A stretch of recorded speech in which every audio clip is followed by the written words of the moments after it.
Vishwanath and Sons first day collection. ഈ സിനിമയിൽ പ്രധാന കഥാപാത്രങ്ങളായിട്ട് സഞ്ജയ് എന്ന് പറയുന്ന ഒരു കഥാപാത്രമായിട്ട്, സഞ്ജയ് വിശ്വനാഥ് എന്ന് പറഞ്ഞ കഥാപാത്രമായിട്ട് സൂര്യ, പറഞ്ഞ പോലെ മാഡി എന്ന് പറഞ്ഞ കഥാപാത്രമായിട്ട് നമ്മുടെ മമിത ബൈജു, രാധിക ശരത് കുമാർ, നാസർ, ഇങ്ങനെ വളരെ കുറച്ച് കഥാപാത്രങ്ങൾ മാത്രമേ ഉള്ളൂ. രവീണ ടണ്ടൻ കുറച്ച് കഥാപാത്രമുണ്ട്. രവീണ ടണ്ടൻ ഇച്ചിരി വെറുപ്പീരാണ്. ബാക്കി ഒഴിച്ച് ഇവരുടെ എല്ലാം നൈസ് പെർഫോമൻസ്, ഒരു ഫാമിലി ഇമോഷണൽ കോമഡി ഡ്രാമ, ആ രീതിയിൽ ആ സിനിമ കണ്ടാൽ ഒരു നൈസ് പടമായിട്ട് എനിക്ക് തോന്നി.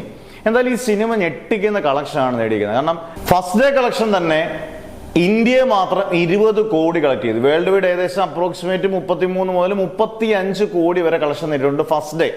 അതായത് ഏകദേശം 3 ദിവസം കൊണ്ട്, അതായത് വെള്ളിയാഴ്ചത്തെ കളക്ഷൻ, അത് ശനി ഞായർ കൊണ്ട് ഏകദേശം 100 കോടി കവർ ചെയ്യുമെന്നുള്ളത് ഉറപ്പായി. അന്നേരം എന്തായാലും എനിക്കൊന്ന് കറുപ്പിനെക്കാട്ടി ആൾക്കാർക്ക്, ഫാമിലി ഓഡിയൻസിന് നല്ല പോലെ ഇഷ്ടപ്പെടാനുള്ള നല്ല ക്യൂട്ടായിട്ടുള്ളൊരു സിനിമയാണ്. സീരിയൽ എന്നൊക്കെ പറഞ്ഞാൽ പോലും അതൊരു എല്ലാവർക്കും ഇഷ്ടപ്പെടും. അത്യാവശ്യം സിനിമ കണ്ടിട്ടുള്ളവർക്കെല്ലാം നൈസായിട്ട് ഇഷ്ടപ്പെടുന്ന സൂര്യയുടെ ഒരുപാട് നാളിന് ശേഷം ഉള്ളൊരു നല്ല സിനിമയാണ്. എന്തായാലും 100 കോടി 200 കോടിയൊക്കെ കളക്ട് ചെയ്യാൻ ചാൻസ് ഉള്ള ഒരു സിനിമയായിട്ട് മാറും. കറുപ്പിന് ശേഷം നല്ലൊരു അടുത്ത ബ്ലോക്ക് ബസ്റ്ററിലോട്ട് കയറിയിട്ടുണ്ട് സൂര്യ. അതിൻ്റെ അടുത്ത പടം സൂര്യയുടെ ജിത്തു മാധവൻ പോലീസ് പടമാണ്. എന്തായാലും സൂര്യക്ക് ചിലപ്പോൾ ഒരു ഹാട്രിക് മെഗാ ഹിറ്റൊക്കെ അടിക്കാനുള്ള ചാൻസും സൂര്യക്ക് വളരെയധികം കൂടുതലാണ്.